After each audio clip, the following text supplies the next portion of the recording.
নমস্কার বন্ধুরা, আমি সাথী আমার কিচেনের আবারও এক নতুন রেসিপিতে আপনাদের সকলকে স্বাগত জানাই। আজকের রেসিপিতে দুর্দান্ত লোভনীয় স্বাদের চালতার আচার রেসিপি শেয়ার করব। এই রকম চালতার আচার বানালে শেষ পাতে খাওয়াটা জাস্ট জমে যাবে। টকঝাল মিষ্টি মুখরোচক চটপটা চালতার আচার খুব সহজেই অল্প উপকরণে কী করে নিজের হাতেই তৈরি করে ফেলতে পারবেন এবং একবার বানিয়ে অনেক দিন পর্যন্ত সংরক্ষণ করতে পারবেন, তার সহজ রেসিপি শেয়ার করলাম।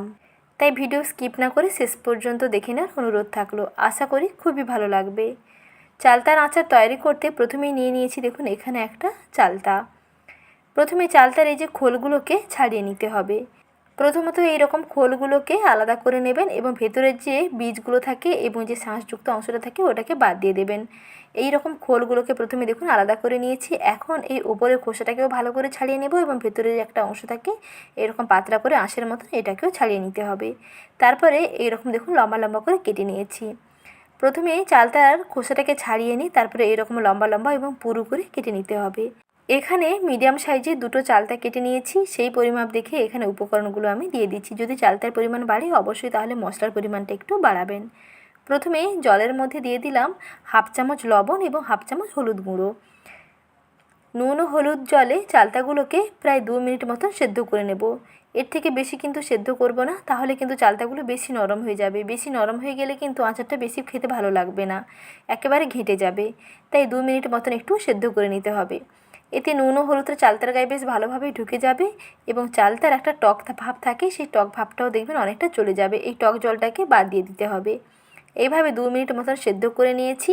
এই রকম একটু বেশি জল দিয়ে সেদ্ধ করবেন যাতে জলটা ফেলে দেওয়া যায়। এই চালতা থেকে টক জলটা যাতে ফেলে দেওয়া যায় তার জন্য একটু বেশি জল দিয়ে সেদ্ধ করবেন। একটা ছান্তা দিয়ে এগুলোকে জল থেকে ছেঁকে তুলে নিচ্ছি। জলটা বেশ ভালো করে ঝরিয়ে নিয়েছি, একটি বড় বাটির মধ্যে নিয়ে নিয়েছি। সেদ্ধ করে নেওয়ার পরেও দেখুন চালতাগুলো বেশ সুন্দর গোটা গোটা আছে, তাই অল্প সময়ের জন্য সেদ্ধ করবেন, তাহলে বেশি ভালো লাগবে। এখন একটা নোড়া দিয়ে এরকম একটু থেতো করে নিচ্ছি। চালতাগুলো এরকম থেতো করে নিলে এর মধ্যে মশলাটা বেশ ভালোভাবেই ঢুকে যাবে।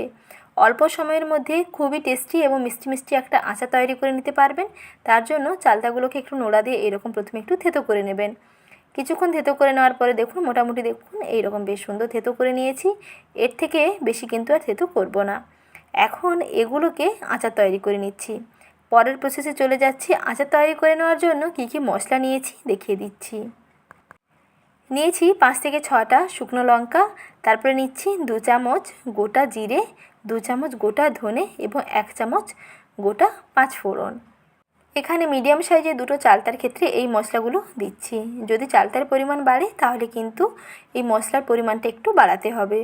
প্রথমে মশলাগুলোকে শুকনো কড়াইতে ড্রাই রোস্ট করে নিচ্ছি। চুলার আঁচ মাঝারিতে রেখে কড়াইটাকে বেশ ভালো করে গরম করে নিয়েছি। তারপরে মশলাগুলোকে দিয়ে একটু এরকম ড্রাই রোস্ট করে নিচ্ছি। কিছুক্ষণ পরেই দেখবেন বেশ সুন্দর ভাজা ভাজা গন্ধ ছাড়বে এবং এর কালারটাও অনেকটা চেঞ্জ হয়ে যাবে। ভাজতে কিন্তু বেশি সময় লাগবে না, মোটামুটি 2 মিনিটের মধ্যেই দেখবেন ভাজা হয়ে যাবে। তারপরে চুলার আঁচটা বন্ধ করে এই মশলাগুলোকে একটা প্লেটের মধ্যে নামিয়ে একটু ঠান্ডা করে নেবেন। ঠান্ডা করে নিলে এটা গুঁড়ো করতে অনেক সুবিধা হবে, অনেক বেশি মুচমুচে হবে। তাই একটু প্রথমে মশলাগুলোকে ঠান্ডা করে নিচ্ছি। তারপরে কড়াইতে প্রায় হাফ কাপ মতো সর্ষে তেল গরম করে নিয়ে এর মধ্যে একটি শুকনো লঙ্কা কেটে ফোড়ন দিলাম আর দিলাম গোটা 5 ফোড়ন 1 চা চামচ। 5 ফোড়নটাকে একটু ভাজা ভাজা করে নিয়ে তারপরে এইভাবে থেতো করে নেওয়া চালতাগুলোকে এর মধ্যে দিয়ে একটুক্ষণ কষিয়ে নিচ্ছি। এই পর্যায়ে চুলার আঁচটা কিন্তু একেবারে কমানো থাকবে। চুলার আঁচ একেবারে কমিয়ে কিছুক্ষণ পর্যন্ত চালতাটাকে একটু ভাজা ভাজা করে নিচ্ছি, যাতে এই আচারটা অনেক দিন পর্যন্ত স্টোর করে নেওয়া যায়। তারপরে স্বাদ মতো লবণ দিলাম, অল্প একটু হলুদের গুঁড়ো দিচ্ছি আর শুকনো লঙ্কার গুঁড়ো। হাফ চা চামচ লবণ দিচ্ছি আর দিচ্ছি হাফ চা চামচ শুকনো লাল লঙ্কার গুঁড়ো আর হাফ চামচ হলুদ গুঁড়ো। সমস্ত কিছু দিয়ে এই চালতাগুলোকে একটু ভাজতে হবে। কিছুক্ষণ কষিয়ে নেওয়ার পরে দেখুন সুন্দর ভাজা ভাজা হয়ে গেছে। এর থেকে বেশি কিন্তু আর ভাজবো না। এখন এই চালতার মধ্যে পরিমাণ মতন গুড় অ্যাড করে নিচ্ছি। গুড়ের বদলে চিনি দিয়েও বানাতে পারেন, তবে গুড় দিলে কালারটা অনেক বেশি বেটার আসে।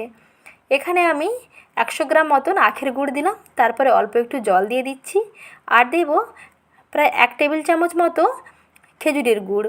খেজুর গুড় দিলে এর কালারটা কিন্তু অনেক বেশি বেটার আসবে এবং টেস্টও অনেক দুর্দান্ত হবে। তার জন্য 1 টেবিল চামচ খেজুরের গুড় দিলাম আর 100 গ্রাম দিলাম আখের গুড়। গুড়ের বদলে আপনারা চিনি দিয়েও বানাতে পারেন, 150 গ্রাম মতন চিনি অ্যাড করলেই হবে। দুটো মিডিয়াম সাইজের চালতার ক্ষেত্রে 150 গ্রাম চিনি দিলেই সুন্দর মিষ্টি চলে আসবে। কিছুক্ষণ পর্যন্ত দেখুন এখন পাকিয়ে নিচ্ছি। এই গুড় জলের মধ্যে এই চালতাগুলোকে ফুটতে দিতে হবে প্রায় 10 মিনিট। চুলার আঁচ একেবারে কমিয়ে রাখবেন। এই রকম চুলার আঁচটা কমিয়ে কিছুক্ষণ পর্যন্ত এই রকম চালতাগুলো ফুটতে থাকবে। ততক্ষণে এদিকে আমি একটু মশলাটা গুঁড়ো করে নিচ্ছি। মশলাগুলো একটু ঠান্ডা করে নেওয়ার পরে অনেকটা বেশি মুচমুচে হয়ে গেছে।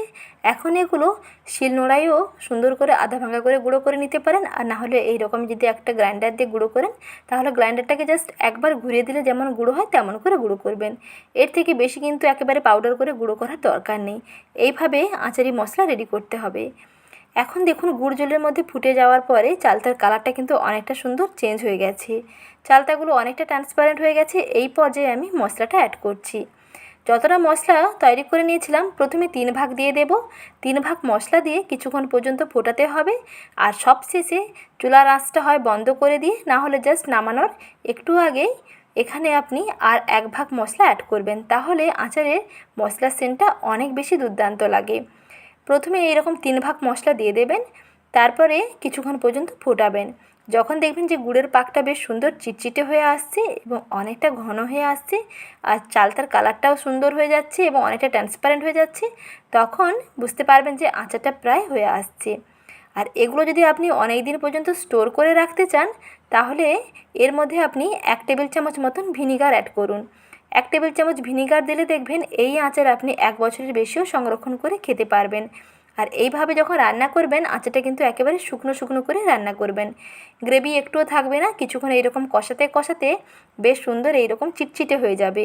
গুড়টা বেশ ভালোভাবে পাক হয়ে যাবে এবং অনেক চিটচিটে হয়ে যাবে এবং শুকনো শুকনো হয়ে যাবে। তাহলে আচারটা আপনি অনেক দিন পর্যন্ত স্টোর করে রাখতে পারবেন। তারপরে দেখুন আর 1 ভাগ যে মশলা ছিল এই রকম শেষ পর্যায়ে মিশিয়ে নিচ্ছি। এইভাবে চালতার আচার তৈরি করলে চালতার আচার খুবই টেস্টি হয়। যেমন টক ঝাল মিষ্টি মুখরোচক স্বাদের হয়, তেমন এই মশলার সেন্টটা সবশেষে দেওয়ার কারণে অনেক বেশি টেস্টটা বেটার আসে আর মশলার সেন্টটাও অনেক সুন্দর লাগে। দেখুন আচারটা একেবারে শুকনো শুকনো হয়ে গেছে। এখন চুলার আঁচটা বন্ধ করে দিয়ে আচারটাকে একটা পাত্রে পরিবেশন করে নিচ্ছি।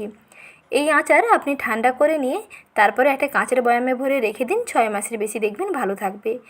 আর মাঝে মাঝে একবার রোদে দিয়ে দেবেন। প্রায় 1 সপ্তাহ কিংবা 15 দিন অন্তর মাঝে মাঝে রোদে দিয়ে দেখবেন অনেক দিন পর্যন্ত আচারটা কিন্তু সংরক্ষণ করে রাখতে পারবেন। এরপর থেকে আচার তৈরি করলে এই পদ্ধতিতে আচার তৈরি করে দেখুন। চালতার আচার ছাড়াও যে কোনো আচার তৈরি করলে এই পদ্ধতি ফলো করে আচার তৈরি করে ফেলুন। দেখবেন সেন্টও দুর্দান্ত হবে আর টেস্টও অসাধারণ হবে। A to Z টিপস সহ রেসিপিটি শেয়ার করলাম। রেসিপি কেমন লাগলো কমেন্ট সেকশনে জানাবেন। আর এই রকম নতুন নতুন রেসিপি পেতে চ্যানেলটিকে সাবস্ক্রাইব করে রাখবেন। সঙ্গে লাইক শেয়ার করার অনুরোধ থাকলো। ভালো থাকবেন, সুস্থ থাকবেন। ধন্যবাদ।